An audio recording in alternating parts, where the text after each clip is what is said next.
everybody, it's Brian with BackStage360. We are in Tucson and it is hot. And the reason it's hot is we have two really great guest stars with us today. Number one is Mr. Billy Stokes.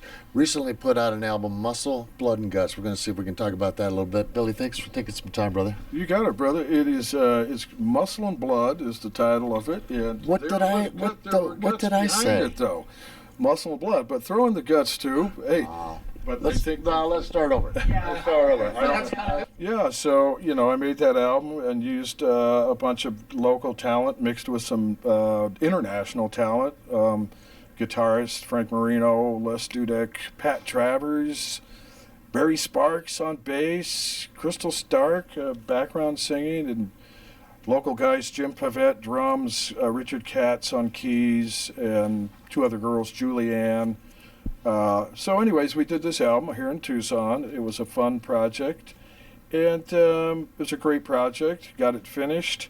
I hired Mr. Robby Lochner over here to help sort of release the album and help me bookend the show in that, he probably learned more of the album after the fact than the guest artist certainly on the album. So on stage, I was comfortable having Robby over there sort of bracket the songs and know where they start and where they stop because of the sort of adversity of how many walk-on musicians we had. We had Pat Travers play, right. Carmine Appice was playing drums, Rudy Sarzo.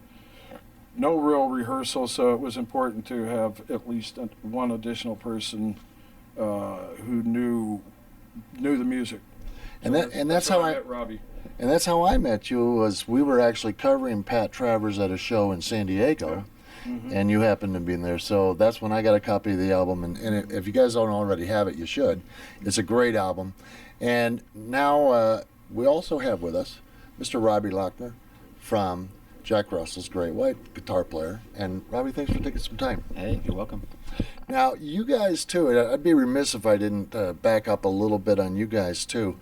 You also just released an album a little over a year ago, I guess. And you and I were talking about it at lunch a little bit yesterday.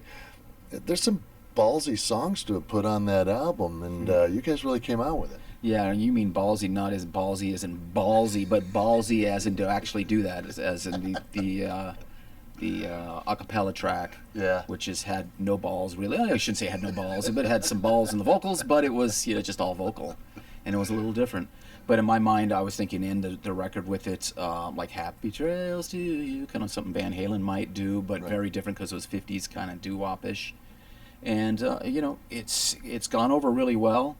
Even Jack loved it. It has to be on his record. He has to approve. But initially, he was looking at me cross-eyed like, really, you want to do this? But there is a trust that goes between us that if there's something that he wants to do, and I'm looking at him going, there was tracks on there that I looked at him going, I don't know. But then when I started working on it, I went, oh, you're right. And, the trust went back and forth. So the same thing happened where I thought of doing that, and I actually had him sing the whole track to acoustic guitar and then pieced it together around it. I actually got him on video hearing it for the first time where he was just in shock. I wanted to videotape when we walked in the studio, came in. I said, see how he's going to respond to this. Because I figured he would really appreciate it, and he did, and he's just like, wow, he really likes it a lot. And I was going, it's different than you might do, but, that's part of growing, right? You're a musician. You don't have to pigeonhole yourself to this is what I can only do. It's like, if you're a musician, you're a musician. You're a lifer. That's what you do. You play as long as you're allowed to play, or as long as you're capable of playing. And you're exactly right. That's what I meant by ballsy, is putting that piece on the end of an album is something that you don't see it. I haven't seen it. Have you? Other than Happy Trails, no. Yeah. Happy Trails was but that was different, but kind of similar in a way. Right. So other than that, no. But I think part of it is you've been with Jack now, I believe 8 years. Yeah. Something like that, and that trust is definitely there. But I remember talking to Dan when that album came out, and honestly, it was one of my favorite albums of the year that year. It was a phenomenal album, and every song on there is good. I kept trying to find the deep cuts. There aren't any. They're all good. I agree. I mean, well, I'm biased, of course, but I mean, I really do like it, and it was my favorite album of the year. But I mean, I really actually liked it. I mean, I'm capable of sitting back, because I mean, there's times I'll write songs and I'll go, wow, that really sucks. Right. But I didn't have that feeling with any of this stuff. We'd write it and I would listen to it and kind of sit back away and go, not producer, not player, not mixing, none of that. Just listening. What do I think? What does it make me feel? You know, and went, wow, I really like this. This is cool. You know, I like the vocal performances. There's just a lot of good stuff on there. I appreciate it. Yeah. I think you said it best at lunch yesterday, and I was going to say the exact same thing, but you beat me to the punch. The album's eclectic, and it again, another album, if you don't have it, it's something that you all need to go out and get. But tonight we're in Tucson for the show, Jack Russell's Great White. And we also have some other information, because these two gentlemen, is it this way or that way? These two gentlemen have hooked up and are starting to collaborate, not just on this album, but on a few other things. Billy, what's going on with that? Well, Robby and I don't know how some of these things happen with people, but it happened, and we've gotten together again. We put a production company together legally and the right way, and so we are involved in hosting shows. We are also linked into the Wounded Warriors organization for a bunch of personal reasons. I'm ex-Army, but I think just in general the Wounded Warriors is a great cause. So we have incorporated the Wounded Warriors in our series of concerts. We've so far have 6 fairly nice sizable shows scheduled here at the Encore in Tucson.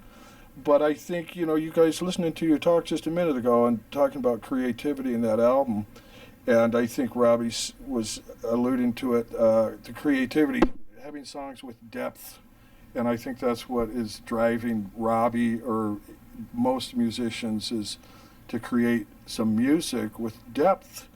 And so I think one of my ulterior motives is, we get into promoting concerts, we get into presenting shows, we get into developing other artists. It's going to give me some latitude to create some more of my own music, maybe collaborate with Robby on some different observations we've had about the way society is rolling, and we've talked about some country-esque sort of ideas, and we both thought that rock and roll is kind of morphed towards country a little bit in some tonalities, the guitars, and our observations. Especially nowadays. Yeah. So there's just, it's infinite what two people can do with the synergy. If they're both positive and energetic, the sky's the limit. That's my philosophy. I think you and kind of alluded to it, in that the creative process, and Robby certainly did. The creative process is an ever-evolving process. It never really stops, or else you're dead, right? I mean, so that process keeps going, and that's what you were talking about on the album. Yeah, that's absolutely right. I mean, it should be a never-ending flow of ideas, always fresh, always new. Hopefully, if you're open to that, and it depends on how you believe. In my mind, it's how I believe, my faith, everything like that. It makes me believe that everything is fresh, everything is new, as long as you allow it to be, and you don't go back and just keep walking through the same footprints. Let's go and make new footprints. Let's do something that's different. And we can kind of revisit the past a little bit too. It's all part of it. It's eclectic. It's what would be the word? There's that eclectic word again. Yeah, eclectic. Good, just a variety of different things, but also being able to go. Yeah, not bound by the past. To the past, but maybe you're visiting it too in forms of, there's ways of doing it. Just popping in my head is Meghan Trainor did just a phenomenal record that sounded like it was from the 50s but modern. That's giving you that whole feel like, wow, it's 50s but it's modern. Right. Exactly. I mean, it's great to be able to go back and kind of visit the past, but you don't do it completely the same, and kind of hard to really with today's technology and recording and stuff. You don't have that same analog thing, but you do it in a way that's really refreshing. So there was a little 50s soundish in pieces of your last album too. Retro, if you want. Yeah, retro. That was the word I was looking for. Retro. Yeah. Yeah. He beat me on eclectic yesterday. Today I got him on retro. Yeah. I wouldn't have gotten that. So I was. So how did you hook up with this guy? Because here we are in Tucson. He lives here. You're originally from here. Yeah. And now, I guess you just drove through town one day, knocked No. on his door and said you want to collaborate. No, he was putting together his show for a CD release party, and somebody had mentioned my name, and he called me, or somehow somebody gave me his number. I can't remember, but we started talking on the phone. He thought I still lived here. And as we were chatting, he was like, "Oh, so maybe we can get together and rehearse." I go, "Yeah, well, probably not. Yeah, it's not going to happen." So Yeah, a little confusing moment there where I'm like, this guy doesn't like me, man. I tell him we're going to meet at Starbucks. He just doesn't want to do it, you know. And we, at some point, oh, you're in a different city, you know. Okay. different state. Jack didn't give you the keys to the Lear? No, he doesn't trust me to fly it. Ah, there you go. So you guys hook up pretty much then on his album, and then how do you get involved with the Wounded Warriors and the Southern Cross? 'Cause I You know know, you're doing other I'm things. not sure. He got a hold of me, and I can't even remember even exactly what happened. He was trying to do something, and next thing you know, I don't even remember what happened. We were all of a sudden talking about doing this, and I was like, oh, okay. I mean, it just kind of took off without really even realizing it was taking off until it was taken off. And then here we are. So is it safe to say this is pretty much the infancy, and basically you guys are still in the creative process? Oh, absolutely. Absolutely. And we're doing 6 shows, and this first one being Jack Russell's Great White on tonight, Saturday, June 15th, next week. Same location, Encore. The Suite will be playing June 22nd. The following week we'll have Thunderstruck, which is an LA all-female band that does AC/DC tribute. That'll be on the 29th of June. And then there's a little break through the 4th of July. Didn't want to mess with any of that. And then we come back in on, the 20th. That will be with Voyeur and Pyrosteria, 2 tribute bands for Journey and Def Leppard. And there'll be an opening act on that as well. And then we'll do the Peace Brothers, where they do their history of rock and roll, and they'll talk. Oh, okay. That'll be great. I mean, the 2 guys that have played with, you know, the biggest acts in the world, and they'll sit down and talk. And imagine, you know, I tell people here, imagine being able to ask questions to guys like that. Yeah. When do you get to do that? They do a question and answer. When do you get to ask somebody like this questions about what was it like playing with Rod Stewart? What was it like with Ronnie James Dio? What was it like in Sabbath? What was it like with Ozzy? What was it like Jeff Beck? I mean, I think that Carmine, he briefly played with Zeppelin after Bonham died. I think he might have done some stuff with him. I mean, it wouldn't surprise me because it's that very much in that style. Between him and Vinny, I think they played with everybody, didn't they? A lot of people. So Carmine truly is at the forefront of so many things. Prior to Zeppelin, Vanilla Fudge, you know, they were wearing the big bell bottoms and flying on Lear jets. Yeah, yeah. Early on, those guys were stars. Look at that. Guys like that, imagine being able to be in Tucson and listen to him talk, which is great, but actually being able to ask him questions. Right. And then they'll do their drum off, and then we'll get up and play a few songs from their, you know, classic catalog that they played in. And we'll have Barry Sparks, who's a local Tucson bass player, lives here locally, but has been international for years and years. He's played with, you know, a long list of people. I mean, Big bands. yeah, I mean, I could list them, but it would take me too long. So There's a lot of good shows coming up this place. And now, how are people going to be able to keep track and watch you guys grow? Right now, Facebook, everybody's on it. Social media, if you type in Robby Lochner and symbol Billy Stokes Summer Concert Series, you'll get to all these shows, the detail of these shows, the Wounded Warriors component of these shows. If you wanted to donate there, you can. We'll continue to provide more detail as detail becomes available. So that is going to grow. The social media stuff, we are just going to try and make this stuff as user-friendly as possible, and we're learning some of those challenges right now.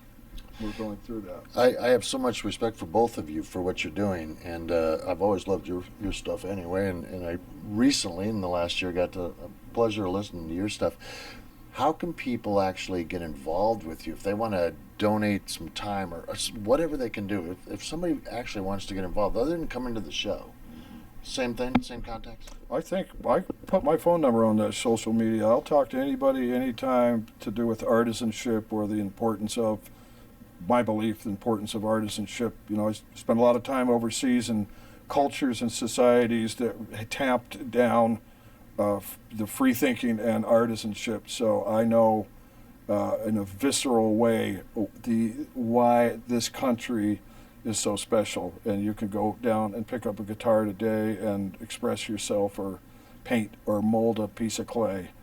But you want to talk to me, call me. And you know, it's as simple as that. I think this country is special because of people like this, period.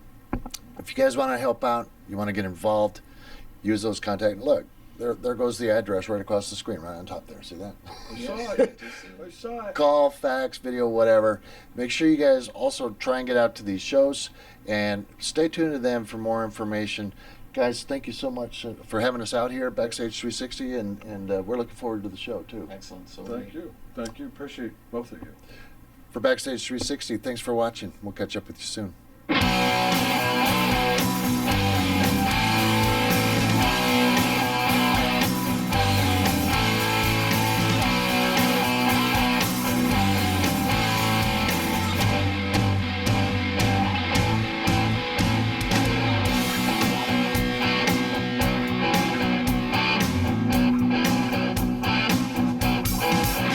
Got your money, you call. Remember when we walked out in the evening, when we had our first kiss? I thought that I was dreaming, oh, my heart was in bliss. I need you so much, I never let you go. I want you by my side, so baby, please don't say no. I need you.